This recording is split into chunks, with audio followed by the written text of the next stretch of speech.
La teoría sistemática de la conducta de Joule es un modelo neoconductista deductivo, caracterizada por ser expresada mediante algoritmos matemáticos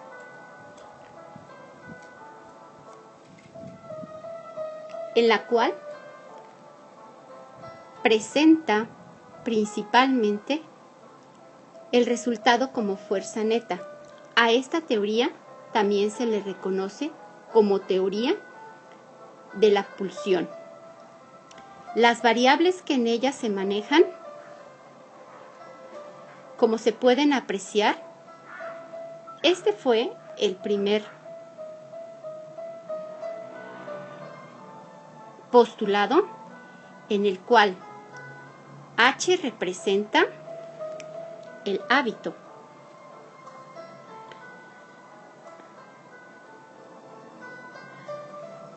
D representa el impulso del organismo.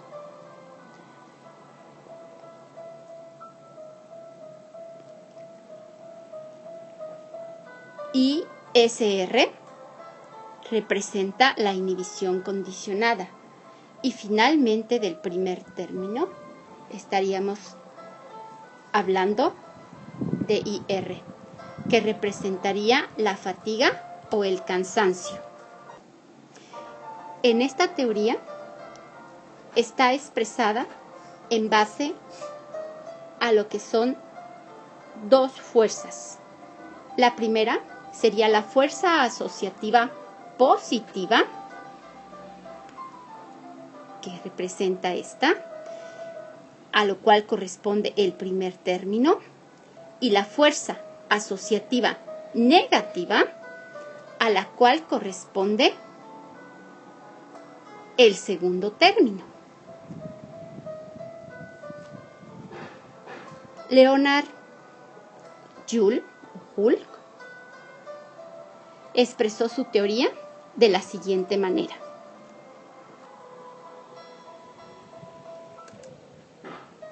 El modelo de Joule está apoyado en términos evolutivos. Los organismos sufren privación. La privación crea necesidades. Las necesidades activan pulsiones. El comportamiento es dirigido a metas y alcanzar metas tiene valor de sobrevivencia.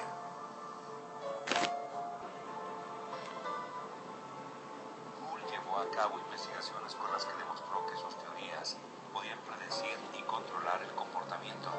Sus trabajos más significativos fueron Mathematic Deductive Theory of Rote Learning en 1940 y Principles of Behavior de 1943, los cuales establecieron su análisis del aprendizaje y condicionamiento animal como la teoría dominante del comportamiento de su tiempo.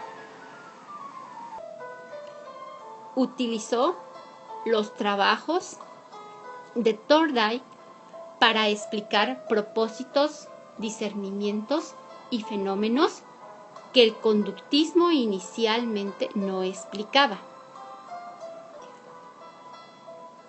El modelo de aprendizaje básico, según Jules, maneja tres variables: las variables independientes, las variables intervinientes y las variables dependientes.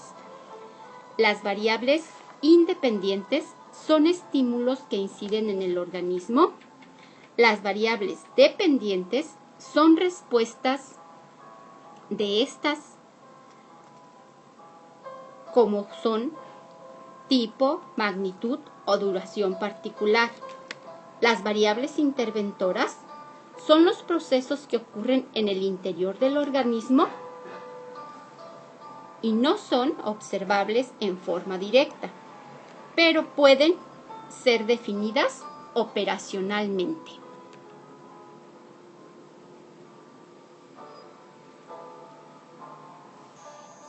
Entre las variables interventoras hay tres importantes. El impulso. Existe una necesidad cada vez que está amenazada la supervivencia actual o potencial del individuo o la especie. El impulso es un constructo motivacional, llena de energía al organismo y lo impele a la acción. La fuerza del hábito es responder a una situación que conduce al refuerzo. Crea un hábito, la fuerza de asociación entre un estímulo y la respuesta, y aumenta con el número de apareamientos reforzados de una y otra. La inhibición. El impulso y la fuerza del hábito llevan a los organismos a responder. La inhibición a que no lo haga. Vinculación con otras teorías. Skinner, aun cuando existan castigos, no se modificará la conducta porque el hábito es más fuerte.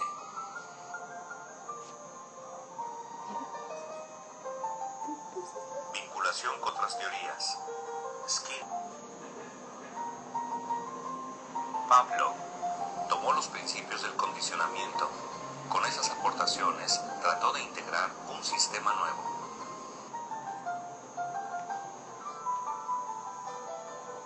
Thorndike. Hull adopta la ley del efecto, utilizando los resultados de este experimento, ya que el aprendizaje depende de la contigüidad de los estímulos y la respuesta. Por influencia de Thorndike, Pavlov y Tolman, se entiende a la conducta como un mecanismo de supervivencia del organismo. Su perspectiva es la funcionalista. A ella se añade la teoría del refuerzo. Hull propone la existencia de ciertos mecanismos intermedios, los cuales utilizó para explicar teóricamente la variedad de conducta que presenta un animal. El primero de estos mecanismos se conoce como respuestas metaanticipatorias.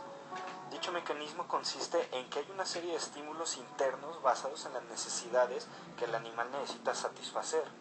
A su vez también está acompañado de estímulos ambientales, los cuales van a estar siempre presentes antes y durante el reforzamiento, y lo anterior también va acompañado de lo que son las huellas de estímulos anteriores. Estas huellas persisten en la meta y en los estímulos originados por los propios movimientos o intenciones del mismo animal. O sea, que cuando en una ejecución conductual el organismo se encuentra repitiendo una secuencia de respuestas, los estímulos anteriores, como han estado presentes desde anteriores ensayos, se condicionan y en la actual ejecución producen fracciones de la respuesta de meta aún antes de llegar a ella.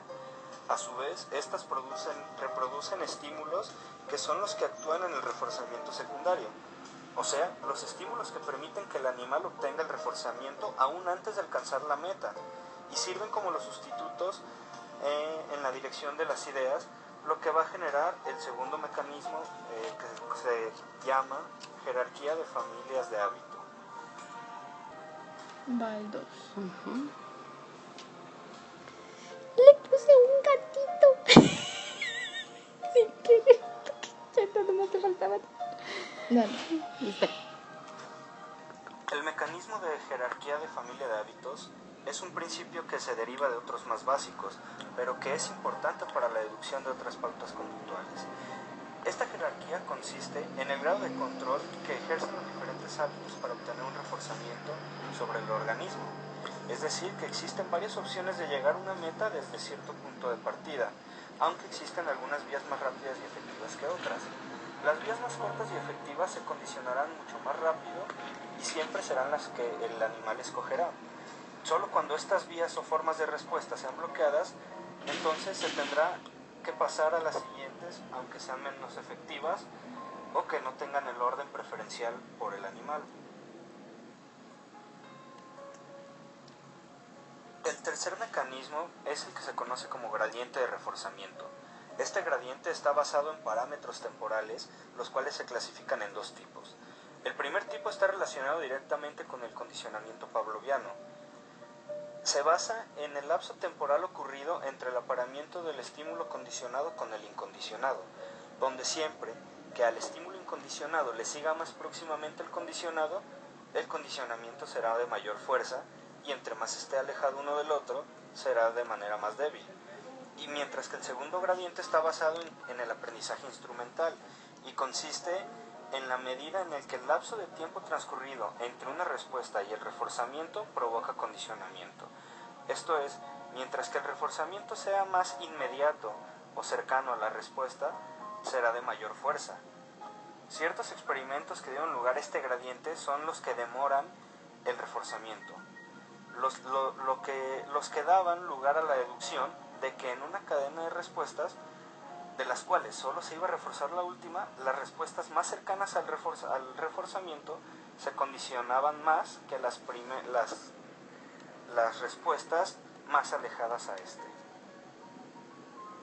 Ahorita. Bien, ahora vamos a dar paso a las personas que se interesaron en continuar el trabajo de Joule, los cuales denominaremos los neojulianos. Ahora vamos a dar paso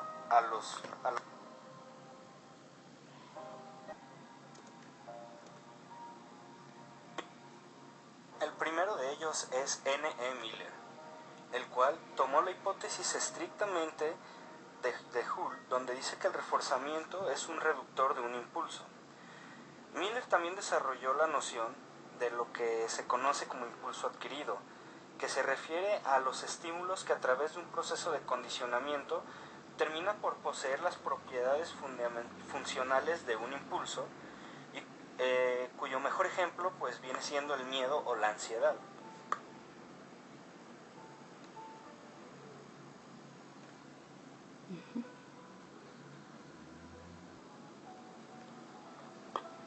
Otro de los neojulianos es O.H. Maurer, quien fue colega de Joule y de Miller en la Universidad de Yale.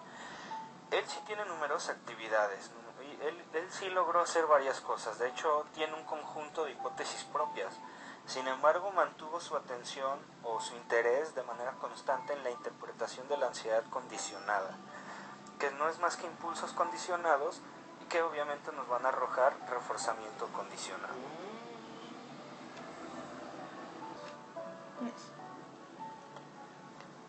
Y otro de los neojulianos que voy a mencionar el día de hoy es K.W. Spence. Spence fue el colaborador más cercano y el sucesor de Joule.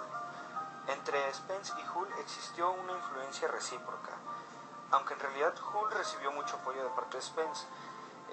Este tomó sus ideas acerca del aprendizaje de discriminación, la transposición, el uso de variables intervinientes en la teorización, la noción de la motivación de incentivo, el gradiente derivado de reforzamiento y muchas otras hipótesis.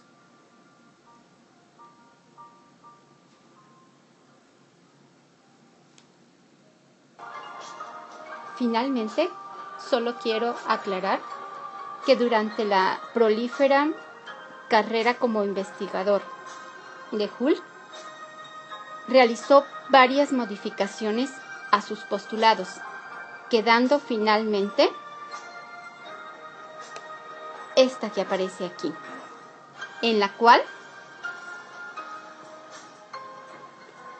las variables estarían determinadas de la siguiente manera. El resultado seguía siendo el mismo y este representaba o representa el potencial de reacción. Sin más por el momento, despidiéndome de ustedes.